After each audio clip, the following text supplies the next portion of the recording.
In this video, we're going to talk about Topic 5a, factoring out a GCF, and Topic 5b, factoring four terms by grouping.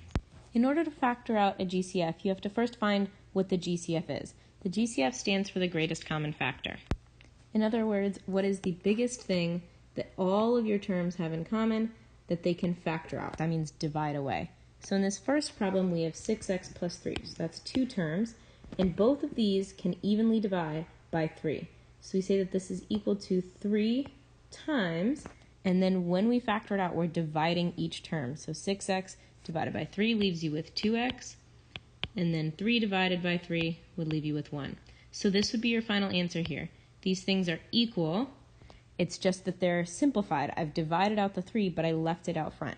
The way that you can sort of check this is if you were to distribute that 3 back in, sort of go backwards, would it get you back to the beginning problem?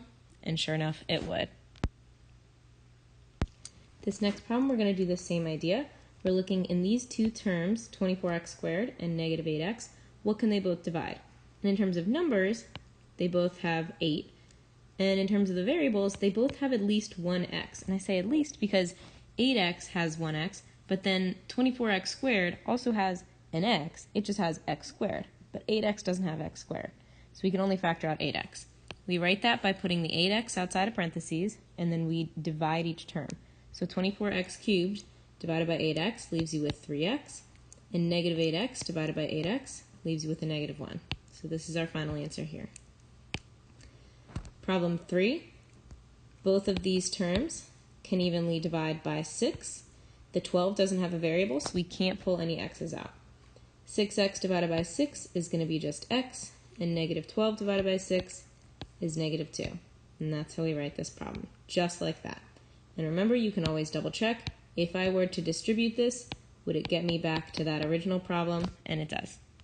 Last problem we have here, 2x squared plus 8x can both divide by a 2, and they both have an x. So I'm going to put that on the outside of the parentheses, and then we're left with x plus 4. You can treat all of these problems as if we're undistributing that greatest common factor. We are pulling it out of the problem. So that is it for topic 5a. That is done and checked. Let's move to topic 5b. Topic 5b is factoring four terms by grouping. So when I say four terms, I'm talking about 4 different things that are separated by a plus or minus, and we're going to factor this out in this very specific way. We start by using the associative property to group the first two and the last two terms in this problem. So if I were to only look at this first group right here, x squared plus 2x, and I try to factor out the GCF, that's going to be x, and then when I factor it out, I'm left with x plus 2. So I've divided each of those terms. Then I look at the second group, xy plus 2y, and I look again for the GCF, and I think it is a positive y because both of them have a y. When I divide by y, I'm left with x plus 2. Now we're not done yet, but if you notice, both of these parenthesis groups are just x plus 2. That's super important. What that means is that x plus 2 is then a factor in both of these two new big terms. So I can divide both of them by x, and I'm just going to be left with whatever's left over. And in this case, that's going to be the x plus y that were out in front of each group.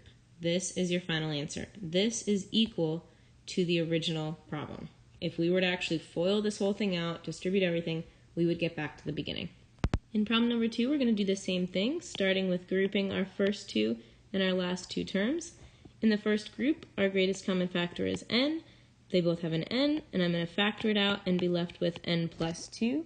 In the second group, both of those terms can divide by 3 evenly, and they both have an m. So I'm going to pull out the 3m, divide by that, and we're left with n plus 2. So now, the parenthesis groups match up, n plus 2, n plus 2. That must happen in order to keep going. So because that does happen, n plus 2 is one of our factors, and then the remaining stuff is going to be the other factor, n plus 3m. And that is our final answer. Moving to problem 3, let's see what happens in this one. So we start again, open your group, your parentheses, our associative property, pull out the GCF in group number 1. They both have t, but they actually both have at least t squared. t cubed is bigger than t squared, and t squared is t squared. So I'm going to pull out t squared. T cubed divided by t squared is just t, and then t squared divided by t squared is going to be a 1, so we put the minus 1 because there was a minus there. In the second group, t and negative 1 have nothing in common. But if you have nothing in common, you can still always factor out a 1. 1 is always your GCF if you don't have a GCF because everything can divide by 1. And we're left with t minus 1. That's super important because when we go to do the next step, we're going to need to reference this 1 in general. So t minus 1 is one of our factors because that is a common piece that's in the parentheses. And then the t squared and the plus 1, yes, we do need to talk about that plus 1. That's the other factor. And that's super important because if we didn't have that plus 1 there, we would be ignoring the whole back half of this problem, and this piece right here wouldn't exist. Last problem here, we're going to start in the same exact way. So we group our first two and our last two.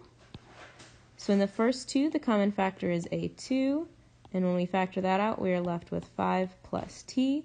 In the second group, this one's kind of weird. We actually have a minus, which is super important. So we have a minus, and they both can divide by s.